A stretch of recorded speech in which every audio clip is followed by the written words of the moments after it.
आजा गुफाओं में आजा गुफाओं में आजा गुनाह कर ले आजा गुनाह. Oh, hello. Yes, I'm back with another weird intro. And an episode 2, guys. Welcome to the podcast. जिसका नाम है छोटी छोटी बातें. And today we are going to talk about. Wait, I told you guys to guess. But still, I'm just gonna tell you right now because obviously अब तो podcast शुरू होने वाला है. So, ऐसी कौन सी चीज़ है जो कि खून चूसती है? Monday, obviously. बीवी, girlfriend. I'm sorry, please don't kill me. Yeah, so we're gonna talk about Indian vampires. Stick till the end and you'll get to know a lot about Indian vampires. This is a unique topic, okay? So stick till the end, people.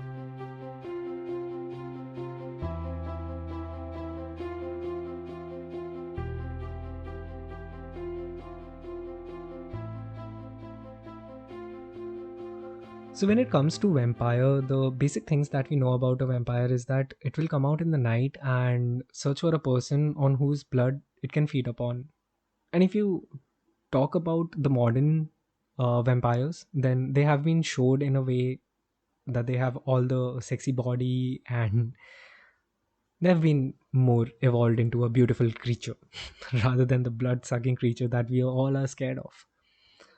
So I'm just gonna talk about the Indian ones. India has many different types of vampires, and this is because it is a country rich with folklore from thousands of different local customs and religions. This country probably has more legends of vampires than any other culture.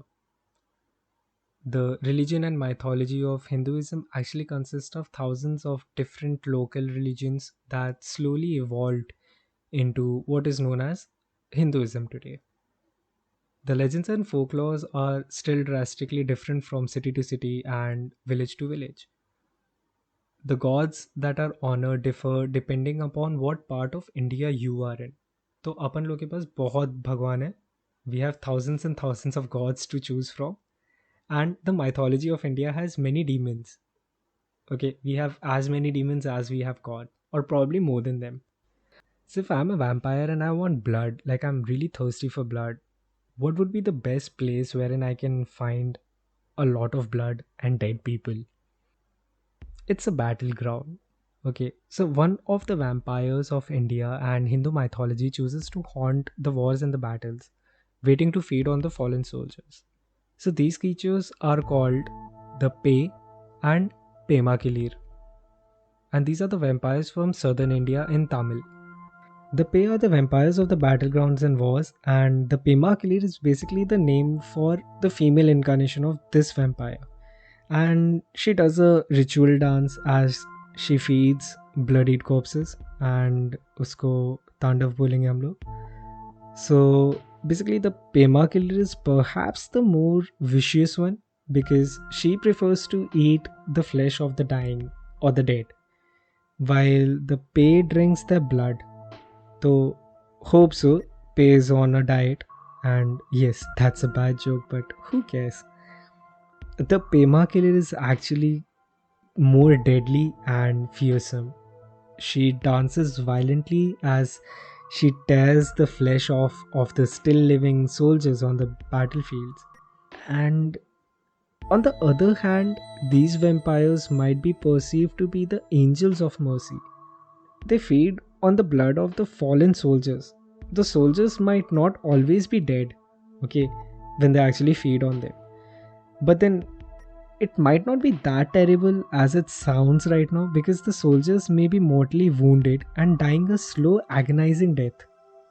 So, the merciful vampires drain them and expedite their journey into the next life. तो जितना बुरा सुनाई दे रहा है इनके बारे में उतने एक्चुअली ये बुरे हैं नहीं. Okay, but then yeah, they're still eating and drinking blood. So yeah, that is very weird.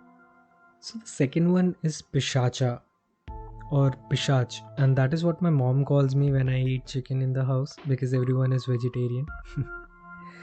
So Pishach are the flesh-eating demons. typically associated with being feminine. They are described as having red, swollen eyes and bulging veins. These creatures are nocturnal, of course, because vampires, right?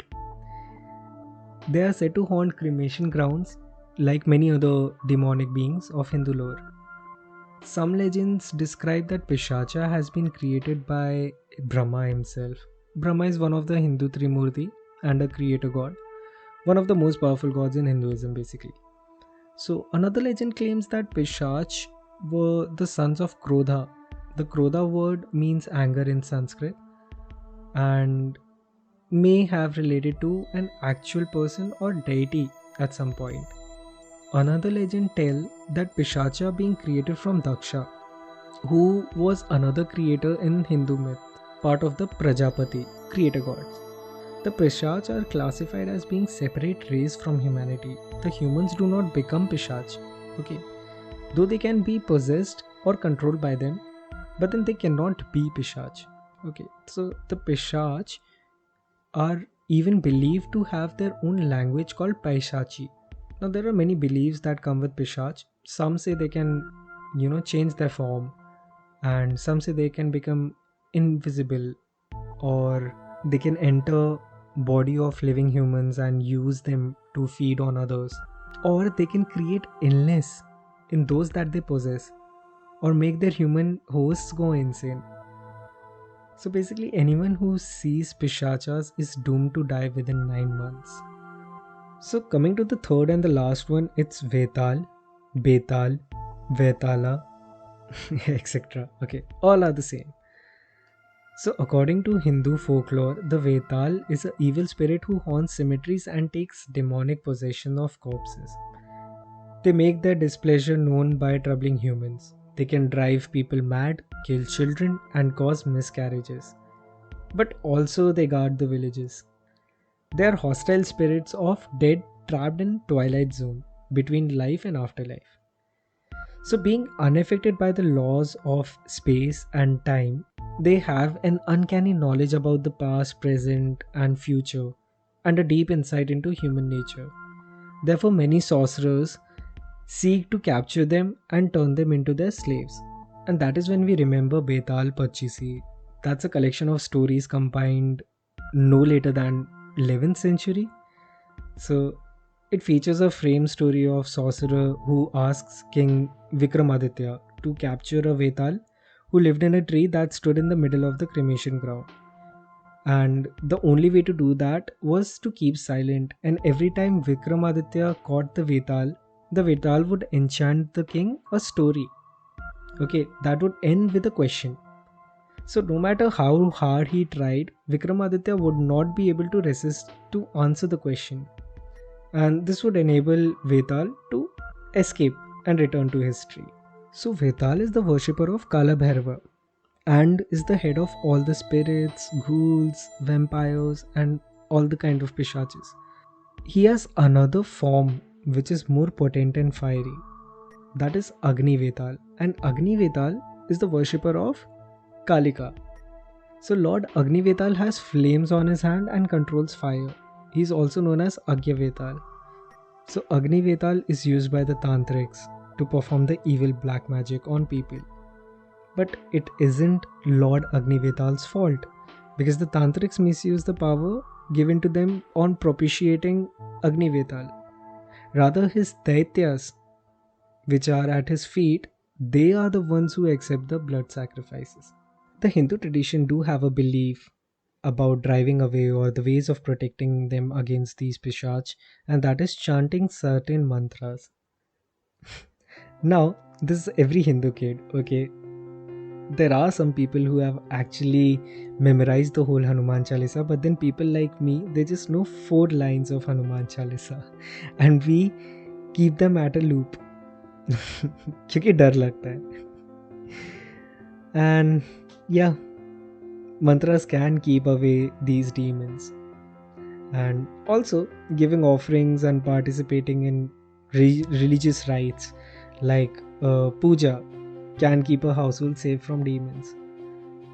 And that's it. That's all I know about the vampires of India. I know I don't have a jolly ending, but I still have a task for you guys. Guess the title of the next episode and tag me on the Instagram. Okay, my handle is Feck I am an engineer. Again, Feck I am an engineer. Or you can just send me some suggestions, okay?